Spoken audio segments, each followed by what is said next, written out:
The Lotus Sutra, Chapter 14, Ease in Practice.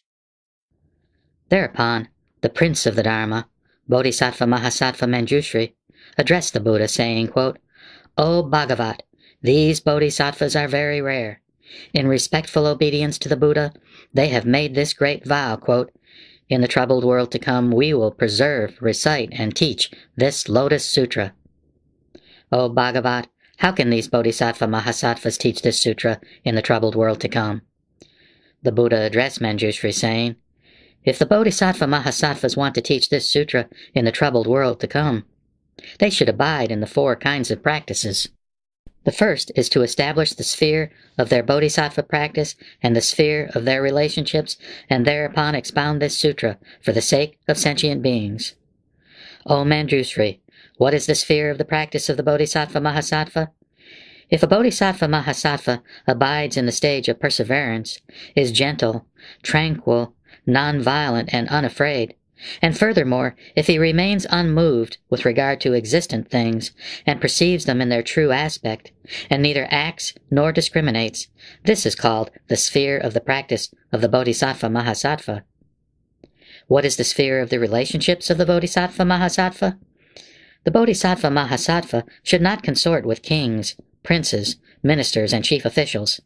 He should not consort with heretics, Brahmins, Jains, and others, or with worldly writers, critics of poetry, materialists, or extreme materialists. Nor should he become acquainted with pranksters, boxers, wrestlers, clowns, and various jugglers, nor with outcasts, and people who raise boars, sheep, chickens, and dogs, nor with hunters, fishermen, and those with evil conduct. A bodhisattva should teach such people the Dharma if they come to him, but expect nothing. Nor should a bodhisattva consort with monks, nuns, laymen, and laywomen who seek the Sravaka vehicle. Nor should he greet them. The bodhisattva should avoid their company in chambers, on roads, or while in lecture halls, and not remain with them.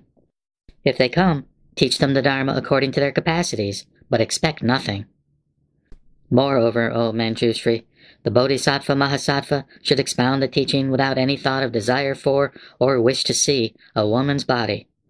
If a bodhisattva enters someone else's home, he should not talk to young girls, maidens, and widows.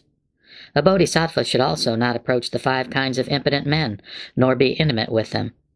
He should not enter someone else's home alone, and if for any reason he should enter it alone, a bodhisattva should do nothing but single-mindedly contemplate the Buddha. If he should teach the Dharma to women, he should not show his teeth when smiling, nor reveal his chest. A bodhisattva should not be intimate with them, even for the sake of the Dharma, how much less so for other things. A bodhisattva should take no pleasure in keeping young disciples, shramaneras, or young boys, nor should he take pleasure in having the same teacher as them. He should always take pleasure in meditation, and, in a quiet place, practice to control his mind.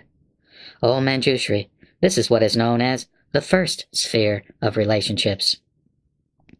Furthermore, the bodhisattva mahasattvas perceive the emptiness of all dharmas in their true aspect. All things are unerring, unmoving, non-returning, irreversible, and like empty space which lacks substance. They are beyond all language. They are not produced, nor do they emerge, nor do they arise.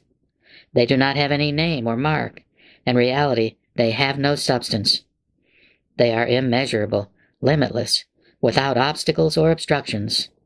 They exist only through dependent origination, arising through error. That is why I teach the permanent joy of perceiving the aspects of all existent things in this way. This is what is known as the second sphere of relationships of a bodhisattva mahasattva." At that time, the Bhagavat, wanting to elaborate upon the meaning of this further, spoke these verses. If, in the troubled world to come, a bodhisattva with a fearless mind wants to teach this sutra, he should enter the sphere of the bodhisattva practice and the sphere of relationships.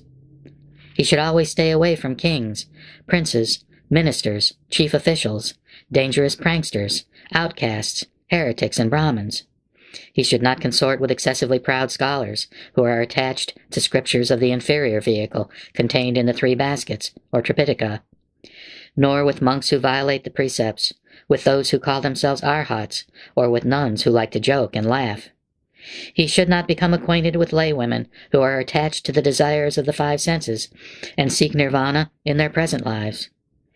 If these people come to the bodhisattva with good intentions in order to hear about the Buddha path, the bodhisattva should then fearlessly teach them the Dharma without any expectations. A bodhisattva should not become intimately acquainted with widows, maidens, or impotent men, nor should he consort with slaughterers, butchers, hunters, or fishermen who kill for profit. He should not consort with people such as those who make a living from selling meat or from pandering prostitutes. He should never become acquainted with dangerous wrestlers or the varieties of jugglers or courtesans. He should not teach the Dharma to a woman alone in a quiet place. When he teaches the Dharma, he should not joke or laugh. If he enters a village to beg for food, he should be accompanied by a monk. If there is no monk, he should single-mindedly contemplate the Buddha. This is what is known as the sphere of bodhisattva practice and the sphere of relationships. Within these two spheres, he can teach at ease. He should not practice the superior, mediocre, or inferior teachings, the conditioned and the unconditioned, or the teaching of the real and the unreal. Nor should he discriminate between men and women. He should not acquire, comprehend, or perceive any phenomenon. This is what is known as the sphere of the bodhisattva practice. All dharmas are empty and without substance, impermanent, without origination or cessation. This is known as the sphere of the relationships of the wise. Through the error of discrimination, one sees all existent things as existing or non-existing, real or unreal, produced or unproduced. Being in a quiet place, the bodhisattva carries out practices to control his mind and remains as firm and unmoved as Mount Sumeru. He should regard all dharmas as being without substance, like empty space which has no firmness. All dharmas are neither produced nor do they emerge. They are immovable, non-returning, and always remain in their single character. This is known as the sphere of relationships. Any monk, after my parinirvana, who enters the sphere of practice and the sphere of relationships will not be disheartened when he teaches this sutra. A bodhisattva, at proper times, should enter a quiet chamber and contemplate all dharmas with correct thoughts, according to the meaning. Arising from meditation, he should reveal and expound this sutra to kings, princes, ministers, and Brahmins. Then his mind will be at ease and unafraid. O Manjushri, this is the bodhisattva who firmly abides in the Dharma from the beginning, and in the world to come will be able to teach the Lotus Sutra. Furthermore, O Manjushri, after the Tathagata's parinirvana, anyone who wants to teach this sutra in the age of the decadent Dharma should abide in ease of practice. When he expounds or recites this sutra, he should not take pleasure in talking about the faults of people or of the sutra. Nor should he slander other expounders of the Dharma, or talk of the good and bad, strong and weak points of others. As for the Sravakas, a bodhisattva should not name them and point out their faults, nor name them and praise their virtues. Moreover, he should not feel any hatred, because if he skillfully practices ease of mind in this way, those who listen to him will not oppose his intentions. If he is asked difficult questions, he should not answer using the teaching of the inferior vehicle. He should take his explanation only from the Mahayana, which will enable them to attain omniscience. At that time, the Bhagavat, wanting to elaborate the meaning of this further, spoke these verses. The bodhisattva should always willingly teach the Dharma at ease, establishing his seat in a pure place. He should anoint his body with oil to cleanse himself of dirt, and put on new clean clothing, both his outer garments and undergarments being pure. Sitting comfortably on the Dharma seat, he should teach according to the questions. If there are any monks, nuns, laymen and laywomen, or kings, princes, subjects, officials, and commoners, using subtle ideas, he should teach them with a composed countenance. If they have difficult questions, he should answer in accordance with the meaning, expounding and illuminating it with various explanations and illustrations. Through these skillful means, he should awaken the thought of enlightenment in them all. gradually benefiting them and causing them to enter the Buddha path. Ridding them of idle minds and lazy thoughts, as well as anxieties, he should compassionately teach the Dharma. He should continuously expound the teaching of the highest path, both day and night, using various explanations and incalculable illustrations. Revealing this to sentient beings, he will cause them all to rejoice. He should not expect to receive any clothing, bedding, food and drink, or medicine. He should only single-mindedly think of teaching the Dharma, gain mastery of the Buddha path, and enable sentient beings also to attain it. It is exactly this kind of offering that brings great benefit and ease. After my parinirvana, if there is any monk who is able to explain the Lotus Sutra, his mind will be free from the obstructions of jealousy, anger, and anxiety. He will also be without sorrows, and no one will slander him. He will not be afraid of being attacked with swords and sticks, and he will not be expelled from the Sangha, because he abides in perseverance. The wise skillfully compose their minds in this way, and can abide in ease, as I have described above. One would not be able to fully describe the qualities of such a person through calculations and illustrations, though they lasted for thousands of myriads of kotis of kalpas. Furthermore, O Manjushri, in the future, when the Dharma becomes extinct, any bodhisattva mahasattva who preserves and recites this sutra will not feel jealous or be deceitful, nor will he insult those who study the Buddha path by pointing out their good qualities or their deficiencies. If there are any monks, nuns, laymen, and laywomen who are seeking the Sravaka vehicle, the Pratyeka vehicle, or the Bodhisattva path, a bodhisattva will not worry them, causing them to have doubts by saying, quote, "You are very far away from the path and will never be able to attain omniscience. Why is this? Because you are negligent and idle in the path." Moreover, a bodhisattva also should not devise hollow sophistries concerning the teachings and argue about them. In him the thought of great compassion for all sentient beings should awaken, together with the thought that all Tathagatas are compassionate fathers and that all bodhisattvas are great teachers. He should always deeply respect and pay homage to all of the great bodhisattvas in the 10 directions. He should teach the Dharma equally to all sentient beings in accordance with the Dharma, explaining neither too much nor too little. Nor should he teach too much even to those who are deeply enthusiastic about hearing the Dharma. O Manjushri, in the future world, when the Dharma is to be extinguished, this Bodhisattva Mahasattva, having perfected the 3rd sphere of ease in practice, will not be perplexed when he teaches this Dharma.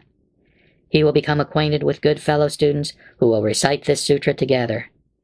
He will also acquire a great following who come to hear his teaching, preserve it after hearing it, recite it after preserving it, teach it after reciting it, copy it after teaching it, and enable others to copy, respect, honor, praise, and pay homage to the Lotus Sutra. Thereupon, the Bhagavat, wanting to elaborate on the meaning of this further, spoke these verses, quote, "If anyone wants to teach this sutra, he should get rid of jealousy, anger, pride, flattery, deceitfulness, and falsity. He should always practice honest conduct. He should not slander others or make up fallacies about the Dharma. Nor should he cause others to be doubtful by saying, quote, 'You will not become a Buddha,' close quote. This heir of the Buddha, who teaches the Dharma, should always be gentle, patient, and compassionate to all. He should never have lazy thoughts. He should respect the great bodhisattvas in the 10 directions who practice the path out of their compassion for sentient beings and think that they are his great teachers. He should think that all the Buddha Bhagavats are the most excellent fathers. Destroying arrogance, he should teach the Dharma without obstructions. The 3rd sphere of the teaching of ease in practice is like this. The wise should preserve it. Those who practice wholeheartedly and at ease will be honored by innumerable sentient beings. Furthermore, O Manjushri, in the future world, when the Dharma is to be extinguished, any Bodhisattva Mahasattva who preserves this Lotus Sutra will awaken the thought of great kindness toward lay Buddhists and renunciants, and also awaken the thought of great compassion toward non-Bodhisattvas. He should think, quote, "People like these have really missed the Tathagata's teaching of the Dharma according to their capacities through skillful means. They do not hear, know, or realize it. They do not ask, believe, or understand. those people do not even ask questions about this sutra, believe it, or understand it. When I attain highest complete enlightenment, wherever I am, I will lead them and enable them to abide in this teaching through my transcendent powers and power of wisdom. O Manjushri, after the Tathagata's parinirvana, this Bodhisattva Mahasattva, who has perfected the fourth sphere of the teaching of ease and practice, will be faultless when he teaches this Dharma. He will always be paid homage to, respected, honored, and praised by monks, nuns, laymen, laywomen, kings, princes, ministers, commoners, Brahmins, and householders. The devas in the sky will always accompany him in order to hear the Dharma.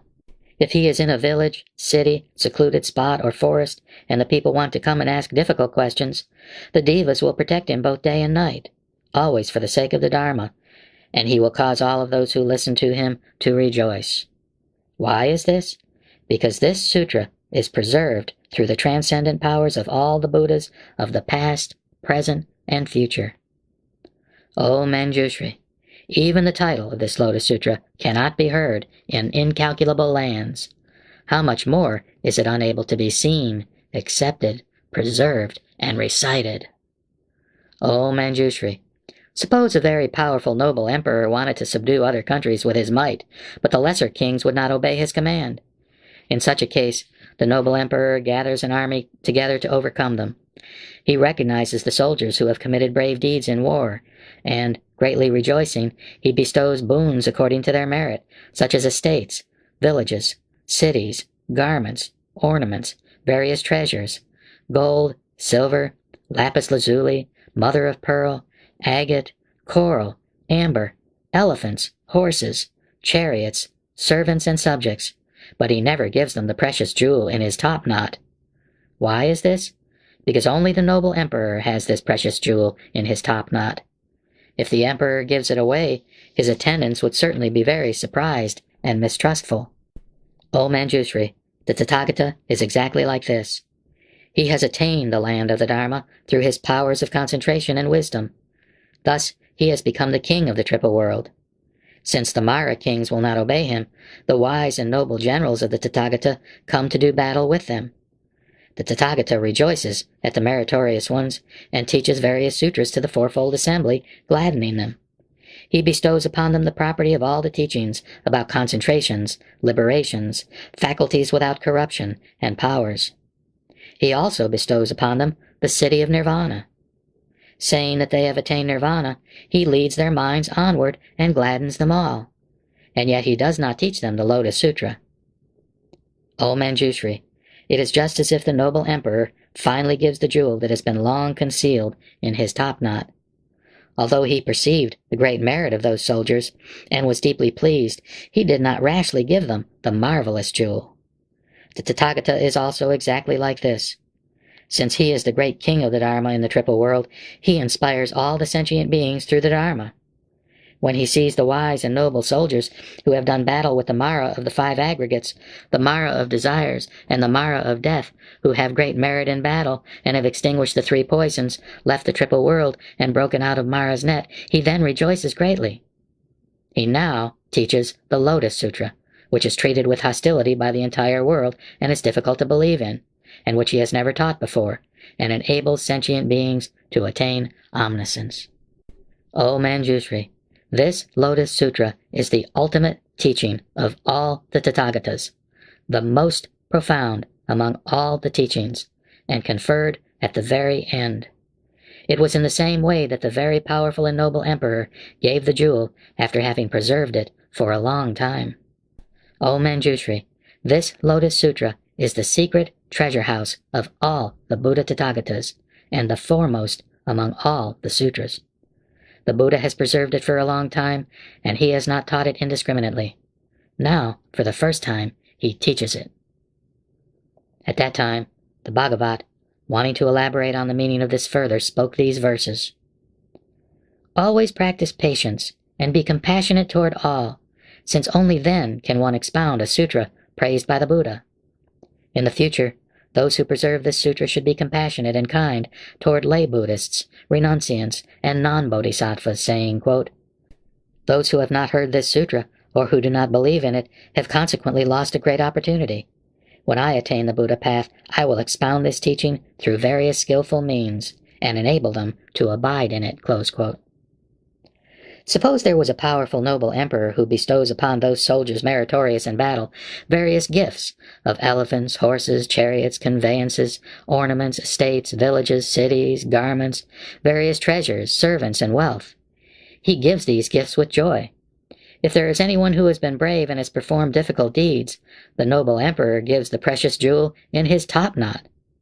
The Tathagata is exactly like this. He is the emperor of all the teachings.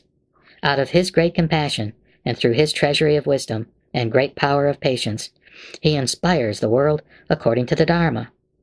Seeing all the sentient beings suffering, seeking liberation, and doing battle with the Maras, he explains various teachings for the beings, and teaches various sutras with his great skillful means. Knowing that the sentient beings have finally attained the power to understand, he teaches the Lotus Sutra only at the very end, just like the noble emperor who gave the jewel in his topknot. This sutra is the utmost, superior to all the sutras. I have constantly preserved it and have not revealed it indiscriminately. Now is the right time to teach it to you. After my parinirvana, those seeking the Buddha path who want to attain ease and expound this sutra should become familiar with these 4 spheres of the teaching concerning ease in practice. Those who recite this sutra will always be free from anxiety and illness, and will have a noble countenance. They will not be born into poverty, lowliness, or ugliness. Sentient beings will want to meet them, just as they long to meet a wise seer, and all of the Devaputras will serve them. Sticks and swords cannot hurt them, and poison cannot harm them. If people slander them, those slanderers' mouths will be sealed up. They will travel fearlessly like a lion king, and the light of their wisdom will illuminate just like the sun. If they dream, they see only subtle things. They see the Tathagatas seated on lion seats, teaching the Dharma to the assembly of monks surrounding them. They see Nagas and Asuras, as numerous as the sands of the Ganges River, honoring the Tathagatas with their palms pressed together. Revealing themselves, they teach the Dharma to these beings. They also see the Buddhas with golden bodies, emitting immeasurable rays of light, which illuminate universally, and expounding various teachings with beautiful voices like Brahmas. To the fourfold assembly, the Buddha teaches the highest Dharma. Revealing themselves among them, they praise the Buddha with palms pressed together. Hearing the Dharma, they rejoice and pay homage to the Buddha. They attain the power of recollection and achieve the wisdom of non-retrogression. The Buddha, knowing their minds, and that they have deeply entered the Buddha path, gives them a prediction of the highest, complete enlightenment, saying, quote, "O son of a virtuous family, in the future you will attain immeasurable wisdom and the great path of the Buddha. Your land will be pure and vast beyond all comparison. The fourfold assembly will also be there, listening to the Dharma with their palms pressed together." Close quote. They who recite this sutra also see themselves in mountain forests, practicing excellent teachings, experiencing the real aspect, deeply entering into concentration, and looking at the Buddhas in the 10 directions, all of whom have golden bodies adorned with 100 auspicious marks. They will always have such pleasant dreams, and, hearing the Dharma taught, they will teach it to others. They will also dream about becoming the king of a realm who abandons his palace and retinue and the highly pleasing desires of the 5 senses, approaches the terrace of enlightenment, sits on the lion seat under the Bodhi tree, attains the wisdom of all the Buddhas after seeking the path for 7 days, and who, arising, turns the wheel of the Dharma after having attained the highest path. They will teach the Dharma to the fourfold assembly for thousands of myriads of kotis of kalpas. Explaining the true and incorruptible Dharma, they will save innumerable sentient beings. Later, they will enter nirvana, just as smoke dies away, when the flame of a candle is extinguished. If anyone in the troubled world to come teaches this highest Dharma, they will attain great benefits, like the merits mentioned above.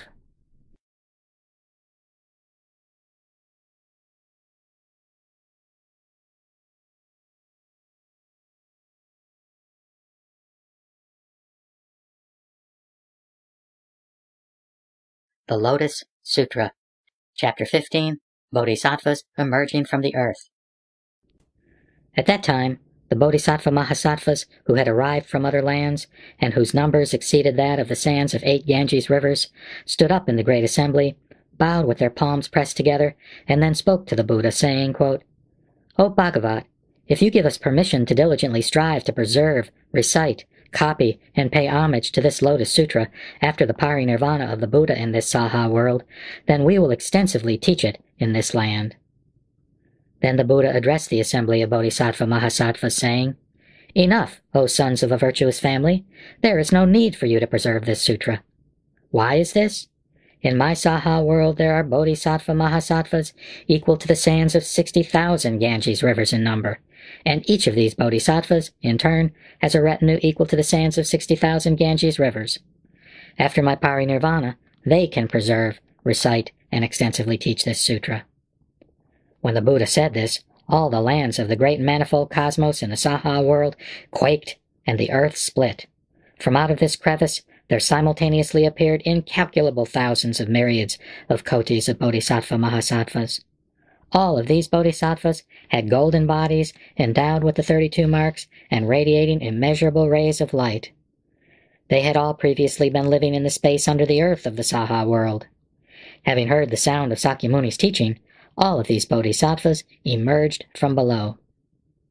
Each of those Bodhisattvas presided over a great assembly, and each led a retinue equal to the sands of 60,000 Ganges rivers in number. How much more numerous were the Bodhisattvas who emerged, leading retinues equal in number to the sands of 50,000, 40,000, 30,000, 20,000, or 10,000 Ganges rivers.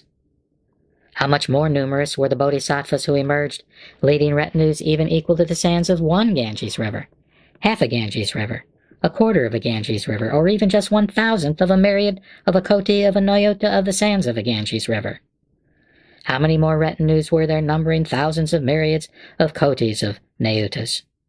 How many more retinues were there numbering myriads of kotis? How many more were there numbering 10 million, 1 million, or even 10,000? How many more were there numbering 1,000, 100, or even 10? How much more numerous were Bodhisattvas leading disciples numbering 5, 4, 3, 2, or even 1? And how many more Bodhisattvas were there who had eagerly practiced alone and far from the worldly life? The number of such Bodhisattvas as these is incalculable and limitless, beyond all calculation and metaphor. Having emerged from the earth, each of these Bodhisattvas approached the Tathagatas, Prabhutaratma, and Sakyamuni, still seated in the beautiful 7-jeweled stupa in the air. Going up to them, they bowed until their foreheads touched the feet of both Bhagavats. Then, having bowed to the other Buddhas, each sitting on a lion's seat under the jewel trees, they circumambulated them to the right 3 times, honoring them with their palms pressed together. Having praised them with various Bodhisattva eulogies, they withdrew to one side and joyfully gazed at the 2 Bhagavats. All these Bodhisattva Mahasattvas, having emerged from the earth, praised the Buddhas with various Bodhisattva eulogies. While they did, 50 intermediate kalpas passed. During this time, the Buddha Sakyamuni sat in silence, and the fourfold assemblies were also silent while the 50 intermediate kalpas passed. Because of the Buddha's transcendent powers, the great assemblies believed that the time that had passed was only half a day. Then, through the transcendent powers of the Buddha, the fourfold assemblies also saw the Bodhisattvas filling the air throughout the immeasurable hundreds of thousands of myriads of kotis of lands. There were 4 leaders among these Bodhisattvas gathered there. They were called Visistakarita, Anantakarita, Visudakarita, and Supratistita Karitra. These 4 Bodhisattvas were the foremost leaders in the assembly. At the head of the great assembly, they each pressed their palms together, gazed at Sakyamuni Buddha, and inquired of him, saying, "O Bhagavat, are you without illness or pain? Are you at ease in practice or not? Do those who should be saved accept your teaching easily or not? Do they not make you weary, O Bhagavat?" Thereupon, the 4 great Bodhisattvas spoke these verses, quote, "O Bhagavat, are you at ease? Are you without illness or pain? Are you fatigued with leading and inspiring sentient beings? Do the sentient beings accept your guidance easily or not? Do they not tire the Bhagavat? At that time, the Bhagavat spoke to the great assembly of bodhisattvas, saying, quote, "It is exactly like this, O sons of a virtuous family. It is exactly so. The Tathagata is at ease and without illness or pain. It is easy to save sentient beings, and I am not fatigued. Why is this? Because sentient beings have continually received my guidance throughout many lives, and they have also planted roots of good merit by revering and honoring the Buddhas of the past. When these sentient beings first saw me and heard my teaching, all, except for those who had previously practiced and studied the inferior vehicle, immediately believed and accepted it, and entered the Tathagata's wisdom. Now I enable even such people as these to listen to this sutra and enter the Buddha's wisdom." Then the great Bodhisattva spoke these verses, quote, "Splendid, splendid, O Bhagavat, great hero, all the sentient beings can easily be brought to the path. They can ask about the profound wisdom of the Buddhas.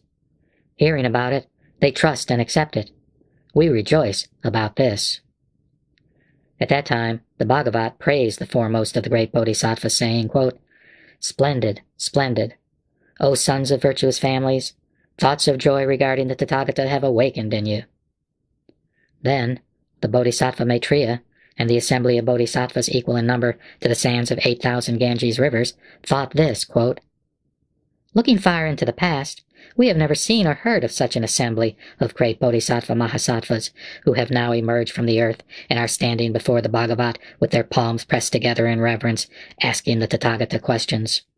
Then, Bodhisattva Mahasattva Maitreya, knowing the minds of the bodhisattvas, whose number was equal to the sands of 8,000 Ganges rivers, and wanting to clear up their confusion, faced the Buddha with the palms of his hands pressed together and addressed him in verse, saying, quote, "We have never seen such a great assembly of incalculable thousands of myriads of kotis of bodhisattvas before.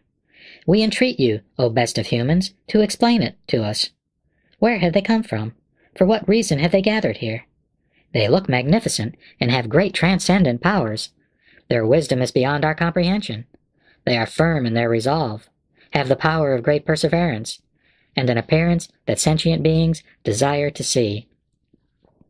Where have they come from? Each of these bodhisattvas is leading a retinue whose number is incalculable, like the sands of the Ganges River. Some great bodhisattvas are leading retinues equal in number to the sands of 60,000 Ganges rivers. Great are the assemblies, single-mindedly seeking the Buddha path.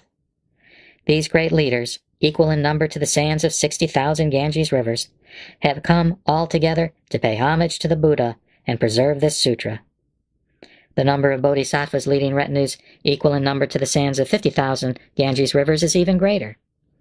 And the number of bodhisattvas who lead retinues equal in number to the sands of 40,000, 30,000, 20,000, 10,000, 1,000, 100, even one half, 1/3, 1/4, 1/myriadth of a koti of the sands of the Ganges River exceeds even these. There are disciples who number thousands of myriads of nayutas, myriads of kotis, or even half a koti.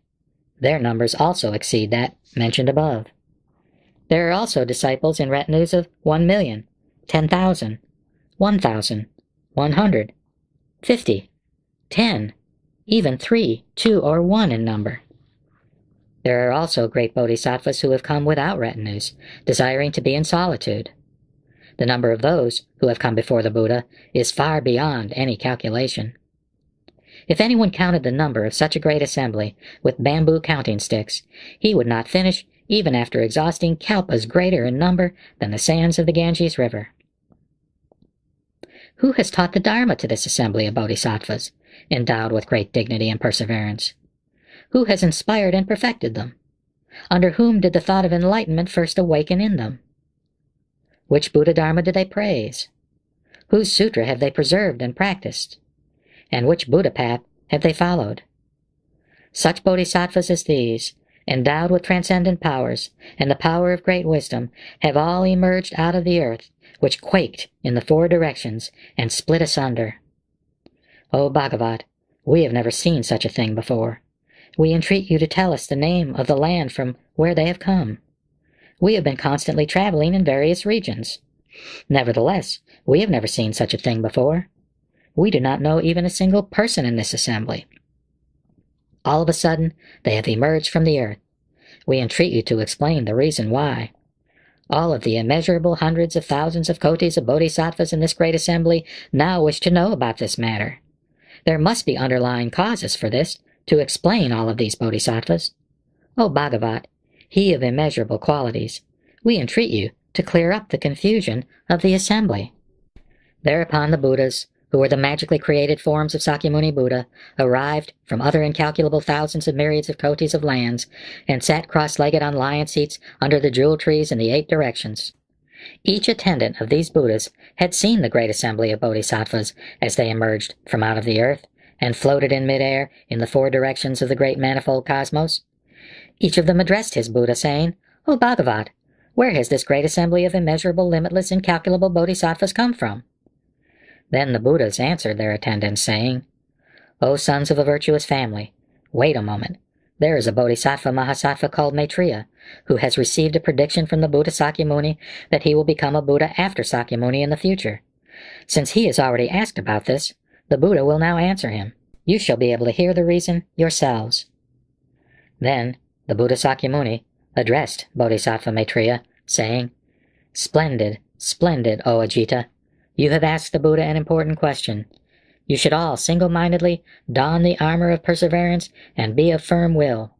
The Tathagata now wants to reveal the wisdom of the Buddhas, the inherent transcendent powers of the Buddhas, the lion-like dignified power of the Buddhas, the majestic and mighty power of the Buddhas.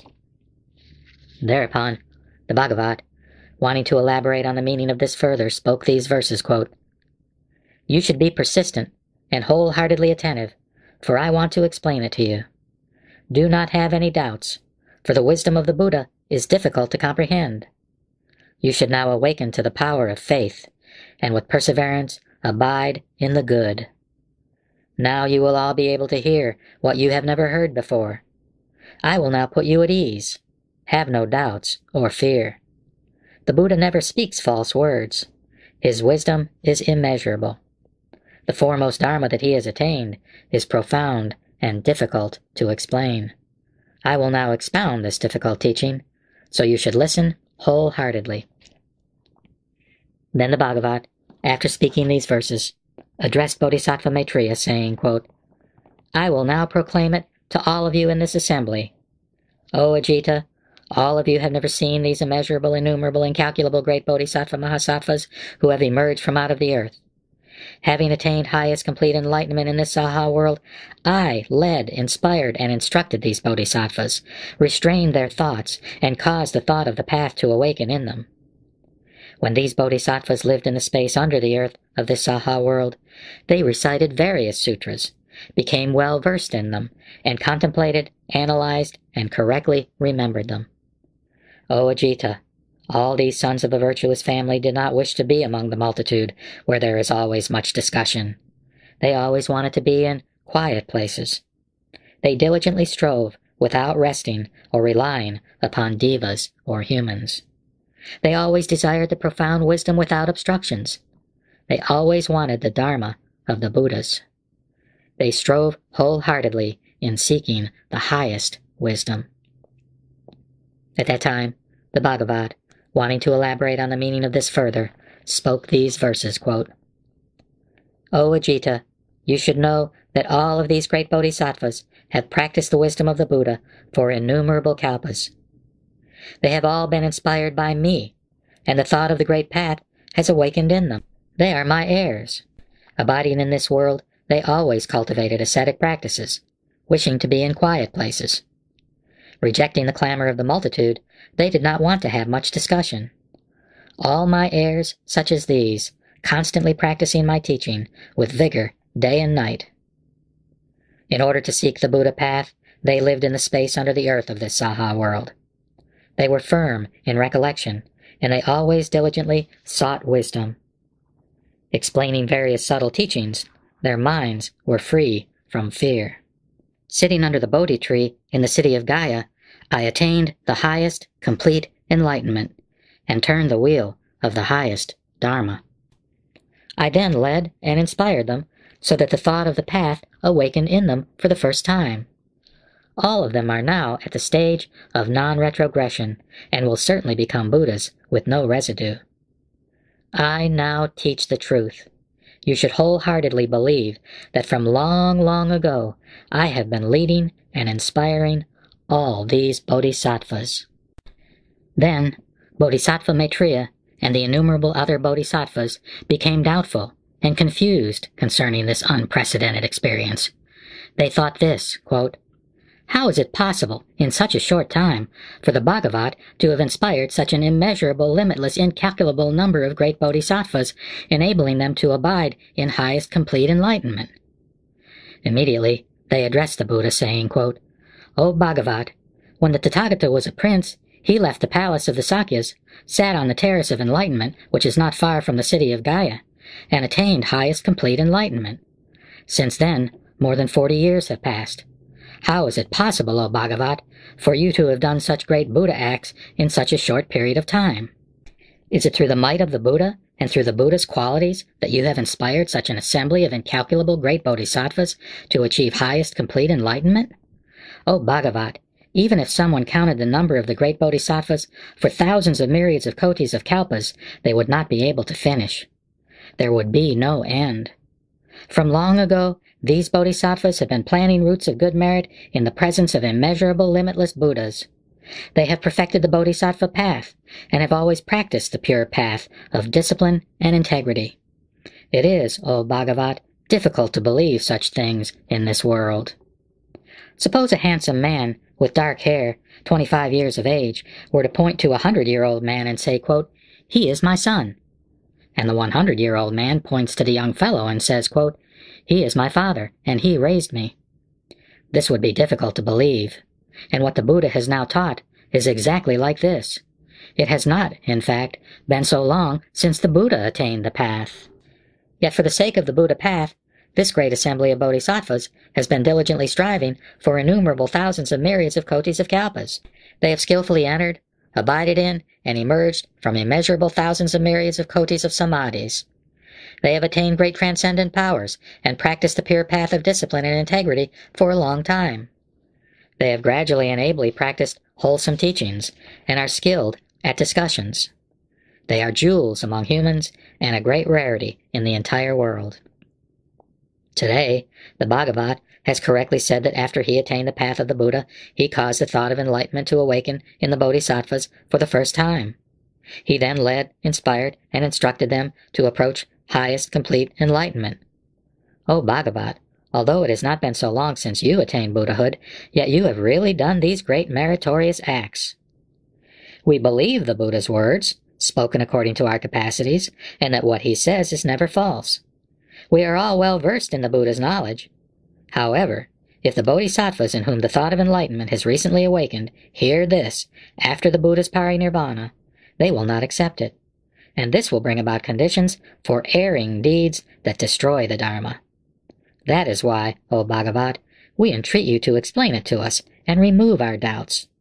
Moreover, in the future, when the sons of a virtuous family hear this, they will also be free from doubt." Thereupon, Bodhisattva Maitreya, wanting to elaborate upon the meaning of this further, spoke these verses. Long ago, the Buddha left the household of the Sakya clan and approached Gaya, where he sat under the Bodhi tree. It has not been so long since that time. The number of the Buddha's heirs is incalculable. From long ago, they have practiced the Buddha path and attained transcendent powers and the power of wisdom. They have thoroughly studied the Bodhisattva path and are as undefiled by worldly affairs as the lotus blossom in the water. They have emerged from out of the earth, and all stood respectfully before the Bhagavats. It is difficult to comprehend this matter. How can we possibly believe it? The Buddha attained the path only a short time ago, yet he has accomplished so much. We entreat you to remove our doubts and give a detailed explanation according to the truth. Suppose there were a young man just 25 years of age who pointed to a 100-year-old man who was wrinkled and had white hair, saying, "This is my offspring." The old man also says, "This is my father." The father is young and the son is old. No one in the world would believe it. The Bhagavat's teaching is exactly like this. He attained the path only a very short time ago, yet these bodhisattvas are firm in resolution and without weak will. They have been practicing the Bodhisattva path for immeasurable kalpas. They are skilled at difficult discussions, and their minds are free from fear. They are resolute and persevering. They are handsome and dignified, praised by the Buddhas in the 10 directions. They are good at detailed explanations. They did not want to be among the multitudes, for they always liked being in meditation, and so they lived in the space under the earth in order to seek the Buddha path. Since we heard about this from the Buddha, we have no doubts about it. But we still entreat you, O Buddha, to expound it and make it clear for the future. Anyone in whom doubts awaken, and who does not believe in this sutra, will certainly fall into the troubled states of being. That is why we now entreat you to explain how, in such a short time, you have led and inspired these innumerable bodhisattvas so that the thought of enlightenment has awakened in them, and they abide in the stage of non-retrogression.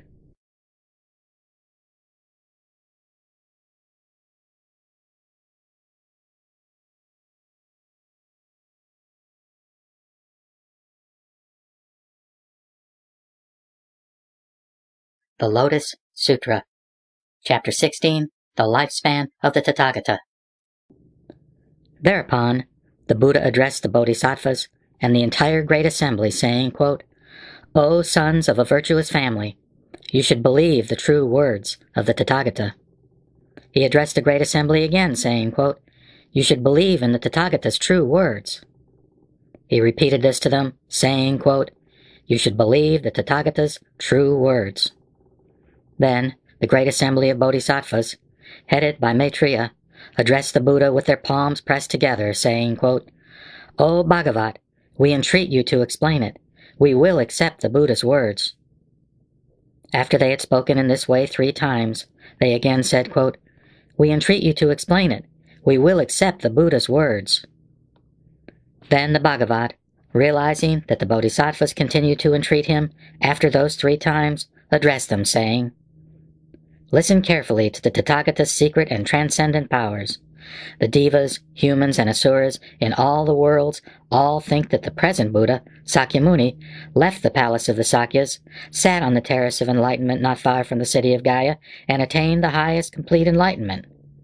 However, O sons of a virtuous family, immeasurable, limitless hundreds of thousands of myriads of kotis of nayutas of kalpas have passed since I actually attained Buddhahood. Suppose there were a man who ground 500s of thousands, myriads of kotis of nayutas of incalculable great manifold cosmos into particles. While passing through 500,000s of myriads of kotis of nayutas of incalculable lands to the east, he dropped just a single particle. And in this way, he continued to drop the particles as he went toward the east until they were all gone. O sons of a virtuous family, what do you think about this? Can all of these worlds be calculated or not? Can one imagine all of these worlds, calculate, and know their number or not? Bodhisattva Maitreya and the others together addressed the Buddha, saying, O Bhagavat, these worlds are immeasurable, limitless, incalculable, and beyond our powers of conception. Even all the Sravakas and Pratyeka Buddhas, with their knowledge free from corruption, are not able to comprehend them, or know their number. Although we abide in the stage of non-retrogression, we cannot understand it. O Bhagavat, such worlds as these are incalculable and limitless. Then the Buddha addressed the assembly of the great bodhisattvas, saying, quote, O sons of a virtuous family, I will now explain it clearly to you. Suppose all these worlds, whether or not a particle was left in them, were reduced to particles, and each particle represented a kalpa. The period of time since I became a Buddha would exceed this by hundreds of thousands of myriads of kotis of nayutas of incalculable kalpas.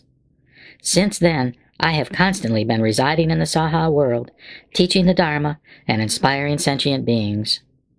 I have also been leading and benefiting sentient beings in incalculable hundreds of thousands of myriads of kotis of nayutas of other worlds. O sons of a virtuous family, during this interim I explained about the Buddha Dipamkara and others. Furthermore, I also said that they had entered parinirvana. I have explained such things through skillful means. O sons of a virtuous family, if any sentient being comes to me, I perceive the dullness or sharpness of his faith and other faculties with my Buddha eye. According to the way I should bring them to the path, I, myself, proclaim different names and lifespans in various places. In each case, I have also clearly stated that I would enter parinirvana. Through various skillful means, I have explained subtle teachings and have made the sentient beings rejoice. O sons of a virtuous family, to those beings whom the Tathagata perceives as taking pleasure in the inferior teachings, who have few qualities and grave defilements, he teaches that the Buddha attained highest complete enlightenment after he renounced household life in his young age. However, it has been a very long time indeed since I attained Buddhahood. I give such an explanation only to lead and inspire the sentient beings to enter the Buddha path through skillful means. O sons of a virtuous family, the sutras that the Tathagata has expounded are all to save the sentient beings. Whether the Tathagata teaches about himself or others, whether he reveals his form or that of others, whether he shows his acts or those of others, everything he says is true, never false. Why is this? Because the Tathagata perceives all the marks of the triple world as they really are, that there is no birth and death, coming or going, that there is also no existence or extinction in the world, truth or falsehood, sameness or difference. The Tathagata does not view the triple world as sentient beings in the triple world see it. The Tathagata perceives such things clearly and without mistakes. Since sentient beings have various natures, desires, behaviors, thoughts, and distinctions, the Tathagata, wanting to cause them to plant roots of good merit, has explained various teachings through a variety of examples, explanations, and illustrations. He has not desisted from doing Buddha acts even for a single moment, and in this way it has been an extremely long time since I attained Buddhahood. My lifetime is immeasurable and incalculable. I abide forever without entering parinirvana. O sons of a virtuous family, the lifespan that I first attained through practicing the Bodhisattva path has not yet expired. It is twice as great as the number previously mentioned. Although I do not actually enter parinirvana, I proclaim that I do. It is through this skillful means that the Tathagata leads and inspires sentient beings. Why is this? Because if the Buddha abides a long time in this world, those who have few qualities do not plant roots of good merit, acquire poor and superficial characters, are attached to the desires of the five senses, and enter into the web of illusions and false views. If they see the Tathagata always existing without extinction, they then become proud, self-willed, and negligent. The thought that the Buddha is difficult to meet, and that he is to be respected, cannot awaken in them. That is why the Tathagata teaches through skillful means, saying, quote, O monks, you should know that the appearance of the Buddhas in the world is very difficult to encounter. Why is this? Because some of those with little merit may not see the Buddha during the passage of immeasurable hundreds of thousands of myriads of kotis of kalpas. For this reason I say, quote, O monks, it is difficult to meet the Tathagata. Hearing such words, the thought that it is very difficult to meet the Tathagata will certainly awaken in these sentient beings. Longing and yearning for the Buddha, they will plant roots of good merit. For this reason, although the Tathagata does not really pass into extinction, he nevertheless says he does. Furthermore, O sons of a virtuous family, the teaching of all the Buddha Tathagatas is exactly like this. It is entirely true, never false, all for the sake of saving sentient beings. Suppose there were an excellent doctor. He is wise, knowledgeable, his prescriptions are effective, and he has skillfully cured a variety of diseases. This man has many sons, say 10, 20, or even 100 in number. For some reason, he has to go far off to another country, and, while he is away, his children, whom he has left behind, drink some poison. The poison starts to take effect, and they roll on the ground in agony. At this moment their father returns home. Some of the children who have taken the poison are delirious, while others are not. Seeing their father in the distance, they all rejoice greatly, and kneeling respectfully address him, saying, quote, It is good that you have returned safely. In our ignorance, we took this poison by mistake. We entreat you to cure and save us, and restore us to life. Seeing his children suffering in this way, the father searches for beneficial herbs possessed of good color, aroma, and flavor, according to the medical manual. Blending them together after grinding and sifting, he gives the mixture to the children and says, quote, This is an extremely beneficial medicine with good color, aroma, and flavor. All of you take it, It will quickly remove your pain, and you will never be afflicted again." Then the children, who have not become delirious, see this beneficial medicine of good color and aroma, and immediately take it. The affliction is completely removed, and they are cured. The remaining children, those who are delirious, seeing their father coming to them, rejoice and ask him to seek a cure for their illness. Although he offers them the medicine, they will not take it. Why is this? The poison has so deeply penetrated them that they have become delirious. They do not think that the medicine with good color and aroma is good. The father thinks, quote, "These children are to be pitied. The poison has completely warped their minds. Although they rejoiced upon seeing me and sought a cure, they will not take this beneficial medicine. I will now cause them to take this medicine through skillful means." He then says to them, quote, "You should know that I am now old and feeble, close to death. I will now leave this beneficial medicine here. You should take it. Do not worry about recovering."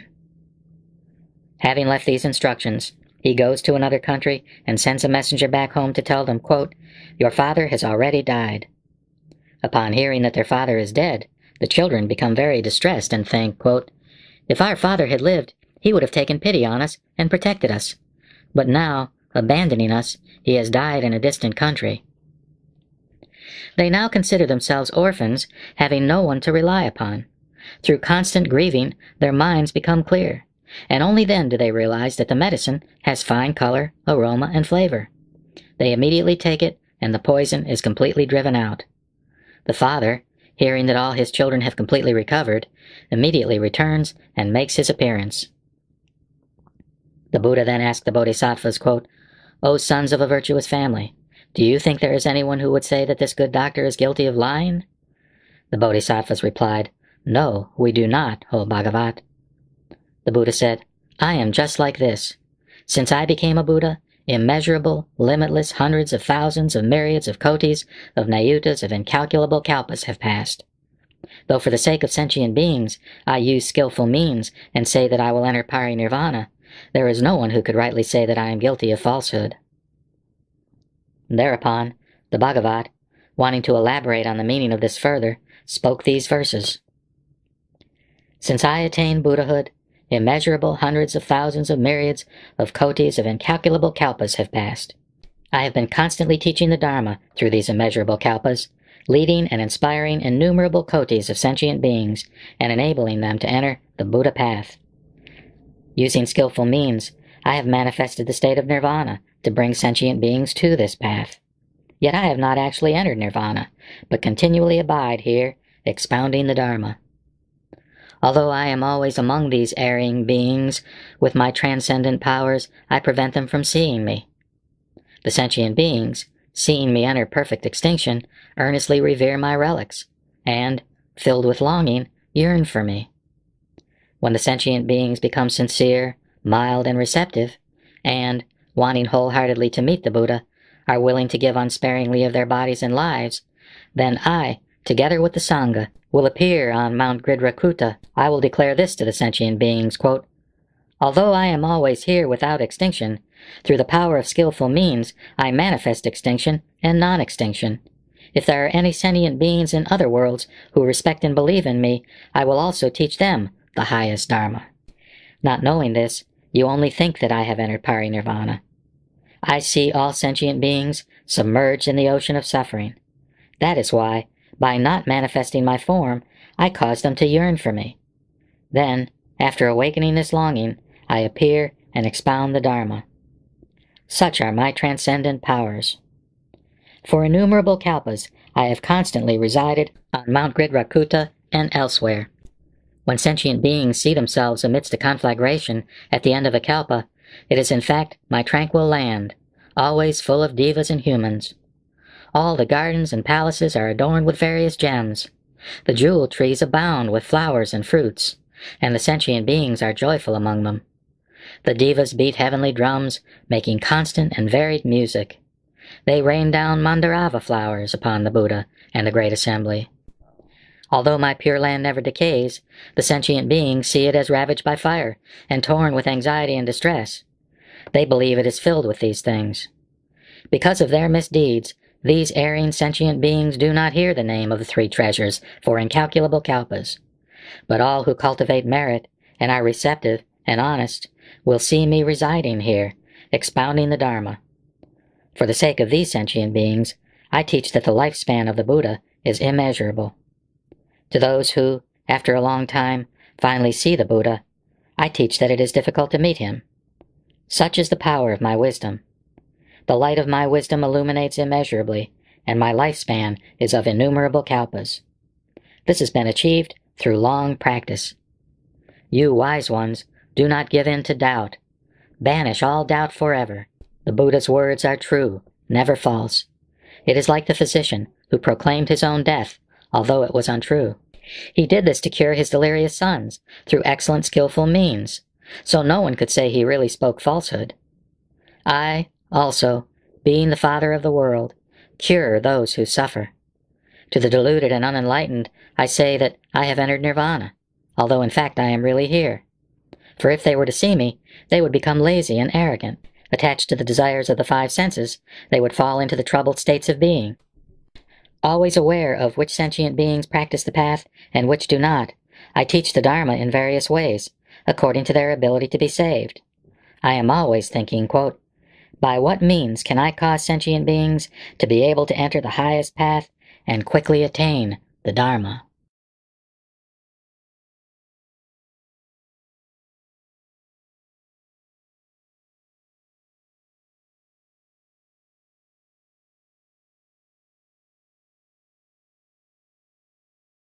The Lotus Sutra, Chapter 17, Description of Merits.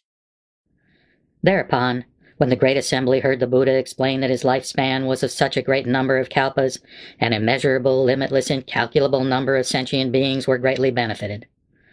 Then the Bhagavat addressed Bodhisattva Mahasattva Maitreya, saying, O Ajita, when I explained the great length of this Tathagata's lifespan, sentient beings equal to the sands of 680 myriads of kotis of Nayutas of Ganges rivers in number gained understanding of the truth of the non-origination of all dharmas. Furthermore, 1,000 times this number of Bodhisattva Mahasattvas attain the power of recollecting what they hear. And Bodhisattva Mahasattvas equal to the number of particles in one world attained unhindered eloquence. Moreover, there were Bodhisattva Mahasattvas equal to the particles in one world who attained the power of tenacious memory, which revolves hundreds of thousands of myriads of kotis of immeasurable times. There were also Bodhisattva Mahasattvas equal to the number of particles in the great manifold cosmos who turned the irreversible wheel of the Dharma, and Bodhisattva Mahasattvas equal to the number of particles in two medium-sized manifold cosmos who turned the purified wheel of the Dharma. Furthermore, there were Bodhisattva Mahasattvas equal to the number of particles in one small-sized cosmos who will be able to attain highest complete enlightenment after 8 births. Bodhisattva Mahasattvas equal to the number of particles in the fourfold continents who will attain highest complete enlightenment after 4 births. Bodhisattva Mahasattvas equal to the number of particles in the fourfold continents who will attain highest complete enlightenment after 3 births. Bodhisattva Mahasattvas equal to the number of particles in the twofold 4 continents who will attain highest complete enlightenment after 2 births. And Bodhisattva Mahasattvas equal to the number of particles in the 4 continents who will attain highest complete enlightenment after 1 birth. Moreover, there were sentient beings equal to the number of particles in the eightfold great manifold cosmos, in all of whom the thought of highest complete enlightenment had awakened. When the Buddha explained that these Bodhisattva Mahasattvas had attained deep insight into the Dharma, Mandarava and Great Mandarava flowers rained down from the sky, scattering over the Buddhas who were seated on lion seats under immeasurable hundreds of thousands of myriads of kotis of jewel trees. And they scattered over Sakyamuni Buddha and the Tathagata Prabhutaratna, who had attained parinirvana long ago, both of whom were sitting on the lion seat in a 7-jeweled stupa. They also scattered over all of the great bodhisattvas and the fourfold assembly. Finely powdered sandalwood and aloes wood incense also rained down, and heavenly drums resounded in the sky with a deep and beautiful sound.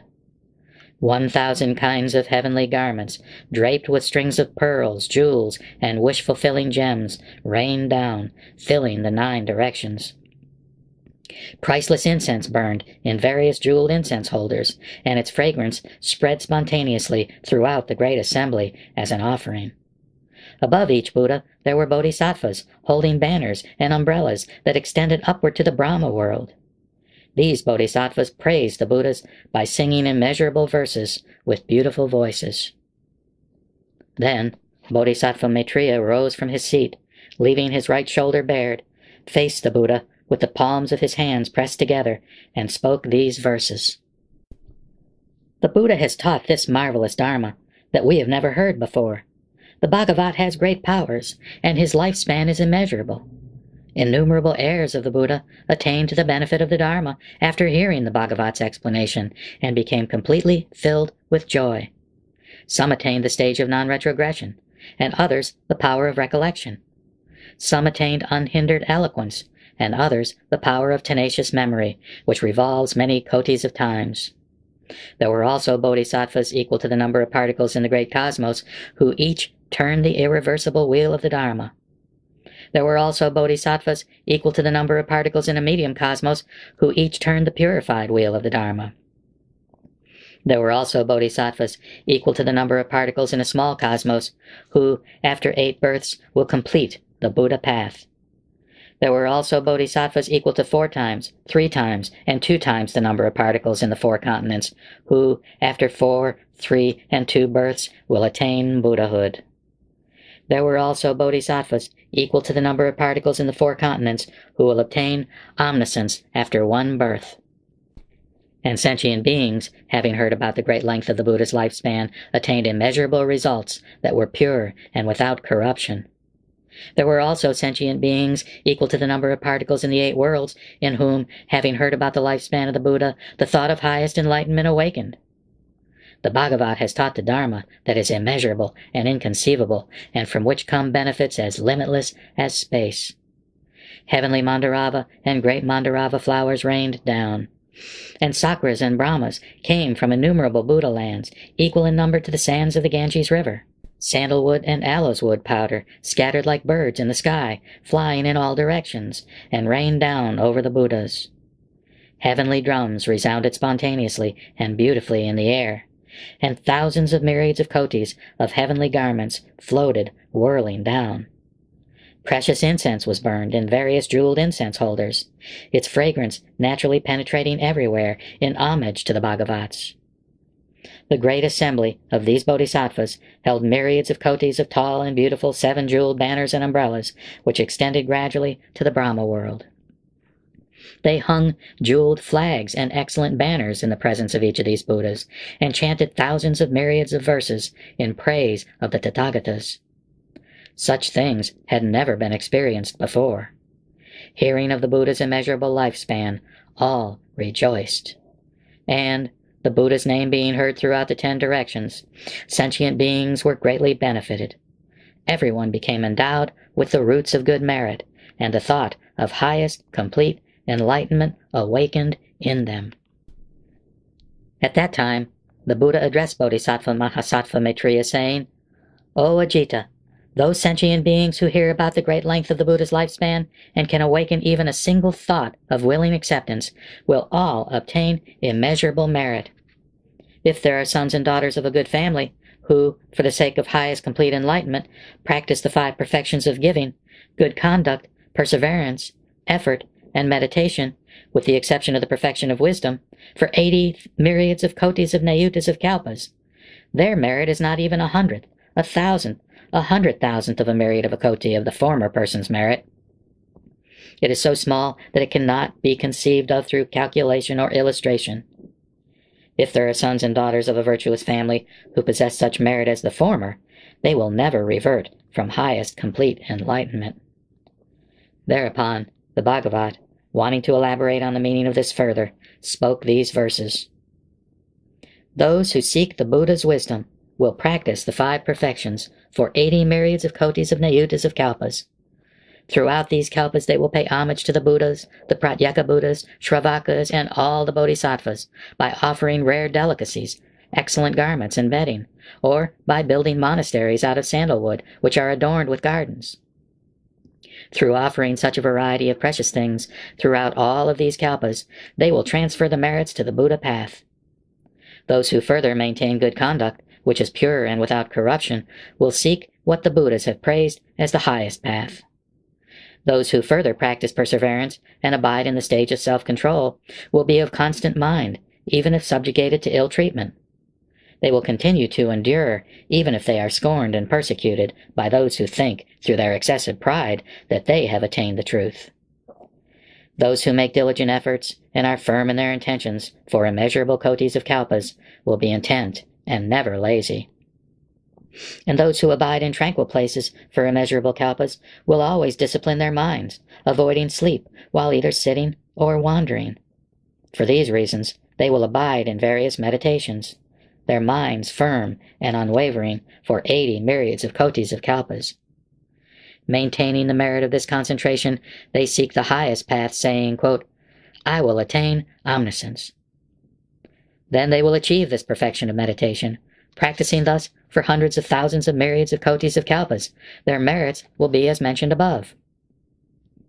If those sons and daughters of a virtuous family, upon hearing me explain about my lifespan in this way, are able to awaken even a single thought of willing acceptance, their merit exceeds that of the former. Such will also be the merit of those who have no doubts whatsoever, and believe deeply even for a single moment. Those bodhisattvas who practice the path for a period of immeasurable kalpas, and who believe my explanation of my lifespan when they hear it, are the ones who fully accept this sutra, saying, quote, Let us in the future devote a long life to saving sentient beings.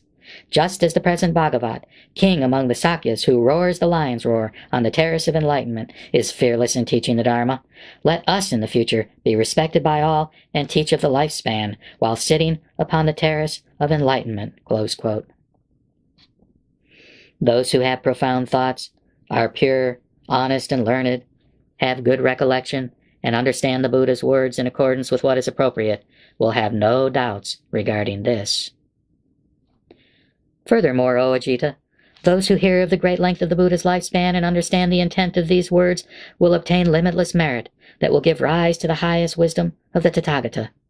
How much more merit will they gain who extensively hear this sutra, move others to listen to it, preserve it, move others to preserve it, copy it, or move others to copy it, and pay homage to the sutra by offering flowers, incense, necklaces, flags, banners, canopies, lamps of scented oil, and ghee. The merit of these people will be immeasurable and limitless. They will be able to achieve omniscience. O Ajita, those sons and daughters of a virtuous family, who, hearing me teach the great length of the Buddha's lifespan, wholeheartedly accept it, will see the Buddha, who always dwells on Mount Gridakutta, together with the great bodhisattvas and sravakas, teaching the Dharma to the assembly. Moreover, they will see the land of this Saha world, which is made of lapis lazuli, level and even. The network of roads is laid out like a chessboard, paved with jambunada gold and bordered with jeweled trees. All its foundations, towers, and balconies will be made of treasures, and the multitudes of these bodhisattvas will be dwelling in them. Those who can see such things should know that to be able to do so is a sign of their full and willing acceptance. Furthermore, after the Tathagata's parinirvana, those who hear this sutra do not disparage it and rejoice in their hearts, should know that this is a sign of their full and willing acceptance. How much more do those who recite and preserve this sutra show a sign of full and willing acceptance? Such are the people who hold the Tathagata in respect. O Ajita, these sons and daughters of a virtuous family do not have to build stupas and monasteries for me, make chambers for the monks, or pay homage to the Sangha with the 4 kinds of offerings. Why is this? Because these sons and daughters of a virtuous family recite and preserve this sutra, which means they have already built stupas, made chambers for the monks, and paid homage to the Sangha. They have already erected 7 jeweled stupas for the Buddha's relics, which are tall and wide, gradually narrowing to a pinnacle that reaches to the Brahma world. They have hung various banners, canopies, and variegated jeweled bells, offered flowers, incense, necklaces, scented powder and ointment, burned incense, played drums, music, flutes, pipes and harps, and various dances. and adorn the stupas and relics of the Buddha by praising with verses and songs in beautiful voices. In this way, they have already paid homage for immeasurable thousands of myriads of kotis of kalpas. O Ajita, after my parinirvana, those who hear this sutra and who can preserve it, copy it, and move others to copy it, have already built chambers for monks, as well as 32 red sandalwood monasteries of the height of 8 tala trees, wide and fine, housing hundreds of thousands of monks. The monasteries they have built have gardens, ponds, paths for wandering, meditation caves, garments, food and drink, bedding, medicine, and are replete with all other necessities. Such hundreds of thousands of myriads of kotis of monks' chambers and towers will be incalculable. With these they pay homage to me and to the assembly of monks. I have explained that, for this reason, after the Tathagata's parinirvana, those who preserve and recite this sutra and explain it to others, who copy it or move others to copy it, and who pay it homage, no longer have to build stupas, monasteries, or erect chambers for the monks, or revere the Sangha. How much less to those who preserve this sutra and practice the perfections of giving, good conduct, perseverance, effort, meditation, and wisdom need to do so. Their merit is the highest, immeasurable, and limitless. It is immeasurable and limitless in the same way that space is immeasurable and limitless in the 10 directions, east, west, south, north, the 4 intermediate directions, and the zenith and nadir, and they will thus quickly obtain omniscience. Those who recite and preserve this sutra, who explain it for others, who copy it or move others to copy it, build monuments and make chambers for monks, revere and praise the Sangha of Shravakas, and praise the merits of the Bodhisattvas in hundreds of thousands of myriads of kotis of ways. Those who explain this Lotus Sutra for the sake of others in accordance with its meaning through various illustrations, who preserve pure conduct and dwell together with gentle people, who are patient and have no anger, are firm in their intentions, and always hold meditation in high regard, who attain profound samadhi and make vigorous efforts, persevere in all good practices, whose wisdom is keen, and who answer difficult questions skillfully, O Ajita, those sons and daughters of a virtuous family who preserve and recite this sutra after my parinirvana will attain good qualities like those mentioned above. You should know that such people have already set out for the terrace of enlightenment, are near to highest complete enlightenment, and are seated under the Bodhi tree. O Ajita, wherever these sons and daughters of a virtuous family sit, stand, or walk, there a monument should be built, and all of the devas and humans should pay homage to these monuments as they would do to those of the Buddha. Thereupon, the Bhagavat, wanting to elaborate on the meaning of this further, spoke these verses. If, after my parinirvana, there are people who preserve this sutra, they will have immeasurable merits as described above. Such people have already given various kinds of offerings. They have built stupas for the relics, adorned with the 7 treasures, with a pole on the top which is very tall and thick, gradually tapering upward until it reaches the Brahma world. These stupas have been adorned with thousands of myriads of kotis of jeweled bells that ring with beautiful sounds as the wind blows. For immeasurable kalpas, such people have revered these stupas by offering flowers, incense, necklaces, heavenly garments, and various kinds of music, while burning scented ointments and butter oil lamps which illuminate them on all sides. In the troubled world of the decadent Dharma, those who preserve this sutra will have already finished paying homage in the way just described. If they can preserve this sutra, it will be as if they paid homage in the presence of the Buddha, and had built monasteries for monks out of sandalwood from Mount Oxhead, and 32 buildings as tall as 8 tala trees, and offered delicious food, excellent garments, bedding, hundreds of thousands of dwellings, gardens, ponds, paths for wandering, and meditation caves, all of fine quality. Those who have the thought of willing acceptance, who preserve, recite, copy, or move others to copy this sutra, and who pay it homage by scattering flowers, incense, and scented powders on it, and by constantly lighting lamps of fragrant oil made from sumanas flowers, kampaka wood, and atimukta grass, those who pay it homage in this way will attain immeasurable merit. Their merit will be as limitless as empty space. how much more is the merit of those who preserve this sutra, who carry out the practice of giving, good conduct, perseverance, and meditation, who never get angry or slander others, who honor monuments and are humble before monks and who are free from pride, always contemplate wisdom, never get angry at difficult questions, and teach in accordance with the questioner's capacity.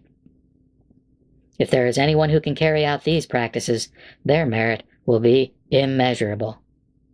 If one were to see such an expounder of the Dharma who has perfected merits like these, one should scatter heavenly flowers over him, and provide him with heavenly garments, bow until one's forehead touches his feet, and think of him as if he were a Buddha. Furthermore, one should think that before long the expounder of the Dharma will approach the terrace of enlightenment, attain the unconditioned state of non-corruption, and extensively benefit devas and humans. Wherever he dwells, walks, or sits, or recites even a single verse, a stupa should be built, made beautiful with adornments, and paid homage in various ways. Wherever the heirs of the Buddha may reside, there the Buddha himself will take pleasure in its use, and will always be dwelling, walking, and sitting within.